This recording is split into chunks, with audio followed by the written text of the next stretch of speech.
जय माता लक्ष्मी। दोस्तों मित्रों, आज की इस कथा में हम सभी जानेंगे कि किस श्राप के कारण स्त्रियां अपने पति से ज्यादा समय तक प्रेम नहीं कर पाती हैं और उनके पति अपनी पत्नियों को छोड़कर दूसरी औरतों पर नजर डालते रहते हैं। मित्रों, आज के समय में ऐसे चर्चे बहुत ही ज्यादा सुनने को मिलते रहते हैं। और मित्रों, हम सभी यह भी जानेंगे कि वह कौन से कार्य हैं जो एक पतिव्रता स्त्री को अपने पूरे जीवन में कभी नहीं करने चाहिए, जिसकी वजह से स्त्रियां ज्यादा समय अपने पतियों से प्रेम नहीं कर पाती हैं। सभी माताओं बहनों से मेरा विनम्र निवेदन है कि इस कथा को आप सभी पूरा अवश्य सुने। चलिए आपका ज्यादा समय न लेते हुए कथा को प्रारंभ करते हैं। मित्रों, एक बार की बात है, भगवान श्री कृष्ण मथुरा नगरी में अपने भक्तों के साथ बैठे हुए थे और उनके साथ नगर की बातें कर रहे थे। तभी वहां पर देवी राधा जी आती है और भगवान श्री कृष्ण को नमन करती हैं।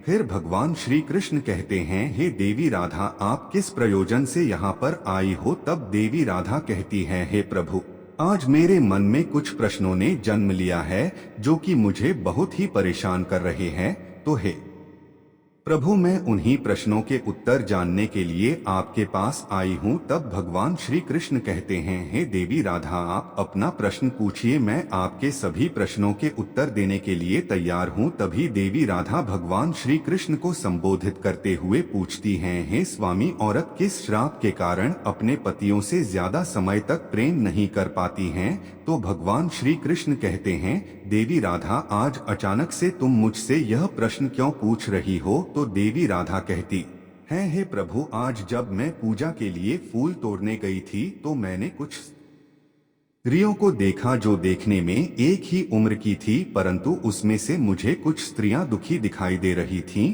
और मैंने उस बात का पता लगाया कि इनमें से कुछ स्त्रियां दुखी क्यों हैं। तो मुझे पता चल कि ये स्त्रियां दुखी इसलिए हैं क्योंकि वो अपने पतियों से सच्चा प्रेम नहीं कर पा रही है और इसी कारण उनके पति दूसरी औरतों के पास जाने लगे और बाकी उसी उम्र की औरत अपने पतियों के साथ सुख से अपना जीवन व्यतीत कर रही थी। यह दृश्य देखकर मेरे मन में कुछ प्रश्न उठ रहे हैं। हे प्रभु, आप ही मेरे इन प्रश्नों का उत्तर दे सकते हैं।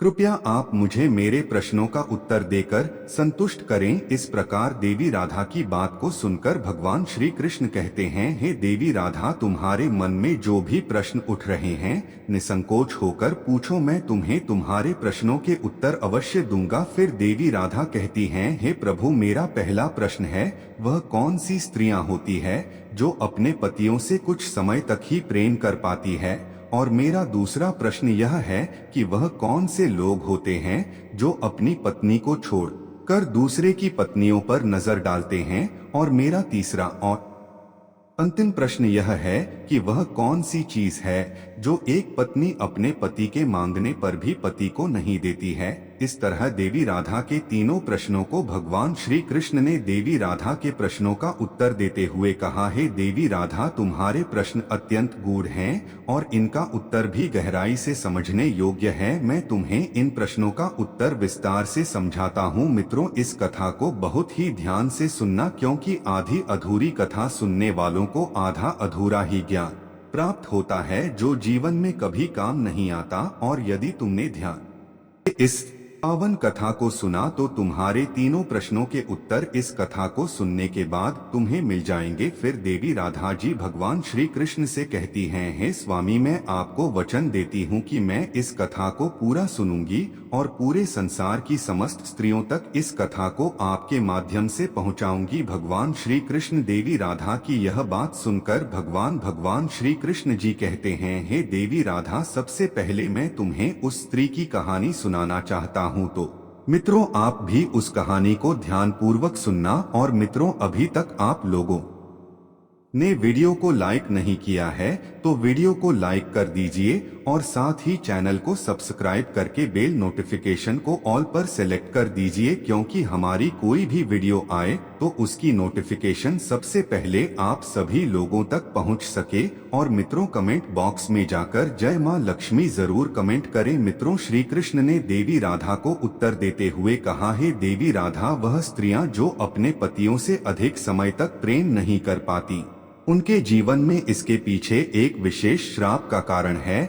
यह श्राप उनके पूर्वजन्म के कर्मों और व्यवहार का फल है। पूर्व जन्म में जो स्त्रियां अपने परिवार की मर्यादा का पालन नहीं करती, अपने पतियों और घर के प्रति सच्ची निष्ठा नहीं रखती और ईर्ष्या, क्रोध तथा मोह के वश में रहकर अपने कर्तव्यों को भूल जाती हैं, उन्हें इस जन्म में वैवाहिक सुख में बाधा का सामना करना पड़ता है। इसके अलावा जो स्त्रियां अपने पतियों की अवहेलना करती हैं, उनके प्रति सम्मान और प्रेम नहीं दिखाती, वे अपने पतियों से अधिक समय तक प्रेम नहीं कर पाती, उनका संबंध केवल भौतिक सुखों पर आधारित होता है जो समय के साथ फीका पड़ जाता है। ऐसी स्त्रियां अपने रिश्ते को मजबूत नहीं बना पाती और उनके पतियों का मन विचलित हो जाता है, इसीलिए स्त्रियां इस प्रकार के श्राप का शिकार होती हैं। तो मित्रों, अब श्री कृष्ण देवी राधा के द्वारा पूछे गए दूसरे प्रश्न का उत्तर देते हुए कहते हैं, हे राधे, जो पुरुष अपनी पत्नियों को छोड़कर अन्य स्त्रियों की ओर आकर्षित होते हैं, उनके भीतर संयम और धर्म का अभाव होता है।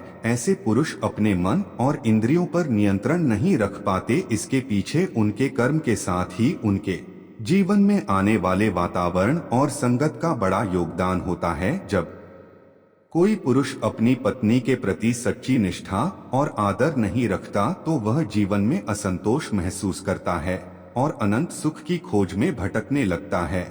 और जिन्हें सदाचार का ज्ञान नहीं होता, वे अपनी पत्नियों को छोड़कर दूसरी महिलाओं की ओर आकर्षित हो जाते हैं। मनुष्य का चित्त तब विचलित होता है जब वह संतोष और धर्म का पालन नहीं करता। जो व्यक्ति लोभ और वासना में फंसा रहता है, उसका मन सदैव इधर उधर भटकता रहता है। तो मित्रों, अब श्री कृष्ण जी मुस्कुराए और देवी राधा से कहते हैं, हे राधे, वह चीज जिसे एक पत्नी अपने पति को नहीं देना चाहेगी वह है अपनी सच्चाई और स्वाभिमान। पति के कहने पर भी एक स्त्री को अपने चरित्र, निष्ठा और धर्म से कभी समझौता नहीं करना चाहिए। यदि कोई स्त्री इन गुणों को त्याग देती है तो वह अपने अस्तित्व और शक्ति को कमजोर करती है। पतिव्रता स्त्री का सबसे बड़ा गुण उसका चरित्र और स्वाभिमान है, जिसे वह किसी भी परिस्थिति में त्याग नहीं कर सकती। अब श्री कृष्ण ने देवी राधा से कहा, हे राधे, अब मैं तुम्हें एक ऐसी कथा सुनाता हूँ जिससे तुम्हें यह भली भांति समझ में आ जाएगा कि स्त्री का स्वाभिमान और निष्ठा क्यों सबसे अधिक महत्वपूर्ण है। मित्रों, पुराने समय की बात है। एक स्त्री थी जिसका नाम सती सावित्री था। वह अपने पति सत्यवान के साथ अत्यंत प्रेम करती थी और उसकी निष्ठा अपने पति के प्रति अटूट थी और उसका जीवन बड़ी ही खुशहाली से चल रहा था। तभी एक दिन नारद मुनि जी सावित्री से मिलने उसके घर आए। सावित्री ने नारद जी को देखकर उन्हें सबसे पहले प्रणाम किया और कहा, हे नारद मुनि जी, आज आप हमारे घर में अचानक से कैसे आना हुआ। तब नारद जी सावित्री से कहते हैं, हे सती सावित्री, तुम्हारे पति सत्यवान की आयु अल्प है और वह कुछ ही समय का अतिथि है और कुछ ही दिनों में तुम्हारे पति की मृत्यु हो जाएगी। इस बात को सुनकर सावित्री व्यथित हुई, लेकिन उसने हार नहीं मानी और नारद मुनि जी से कहा, मैं ऐसा नहीं होने दूंगी। नारद मुनि जी इतना कहकर वहां से नारायण नारायण करते हुआ चले गए। तभी सावित्री ने प्रतिज्ञा की कि वह अपने पति की रक्षा करेगी, चाहे मृत्यु स्वयं क्यों न आ जाए। नियत समय पर जब यमराज जी सावित्री के पति सत्यवान की आत्मा को लेने आए और उसके प्राण लेकर जा ही रहे थे, तभी सावित्री ने यह देख लिया और सावित्री ने यमराज का पीछा किया। तब यमराज ने उसे रोका और कहा, हे, तुम्हारे पति की आयु समाप्त हो चुकी है, अब तुम वापस जाओ। लेकिन सावित्री ने कहा, हे यमराज जी, मैं अपने धर्म का पालन कर रही हूँ। एक पतिव्रता स्त्री का धर्म है कि वह हर परिस्थिति में अपने पति का साथ दे। यमराज जी सावित्री की बात सुनकर उसके ज्ञान और निष्ठा से प्रभावित हुए और सत्यवान को जीवन दान दिया और सावित्री अब अपने पति सत्यवान के साथ खुशहाल जीवन जीने लगी। श्री कृष्णा देवी राधा से कहते हैं, हे राधे, इस कथा से यह स्पष्ट होता है कि एक स्त्री का स्वाभिमान और धर्म उसकी सबसे बड़ी ताकत है। अगर कोई स्त्री अपने चरित्र, निष्ठा और स्वाभिमान को कभी नहीं त्यागती तो वह कठिन से कठिन परिस्थितियों का सामना कर सकती है और अपने परिवार को हर बाधा से बचा सकती है। हे देवी राधा, तुमने जो प्रश्न पूछे थे उनके उत्तर अब तुम्हें स्पष्ट हो गए होंगे। स्त्री और पुरुष दोनों को अपने कर्तव्यों का पालन करना चाहिए और अपने संबंधों को प्रेम, निष्ठा और आदर के साथ निभाना चाहिए। यही जीवन का सच्चा धर्म है। अब देवी राधा को उनके तीनों प्रश्नों के उत्तर समझ में आ गए।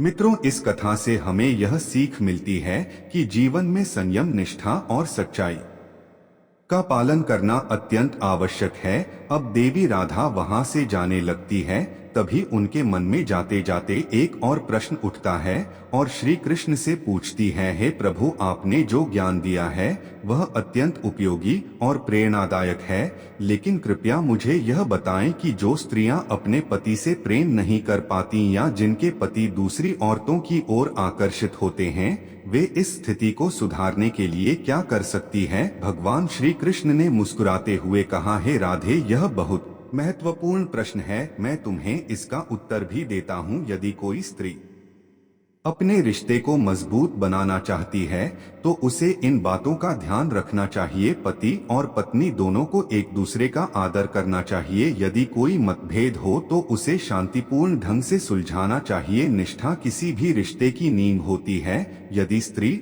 और पुरुष दोनों अपने मन और इंद्रियों पर नियंत्रण रखें और एक दूसरे पर विश्वास करें तो उनके बीच कोई समस्या नहीं होगी। अपने वैवाहिक जीवन में धर्म का पालन करना और एक दूसरे के सुख दुख में साथ देना रिश्ते को मजबूत बनाता है। अगर किसी भी तरह का तनाव या असहमति हो तो उसे संवाद के माध्यम से हल करना चाहिए। चुप्पी या गुस्से से समस्या और बढ़ती है। नियमित रूप से भगवान का स्मरण और पूजा करने से मन शांत रहता है और रिश्तों में सकारात्मकता आती है। इसके बाद भगवान श्री कृष्ण ने एक और महत्वपूर्ण बात कही है, राधे, हर स्त्री और पुरुष को यह समझना चाहिए कि उनका रिश्ता केवल सांसारिक नहीं है बल्कि यह एक आध्यात्मिक बंधन भी है।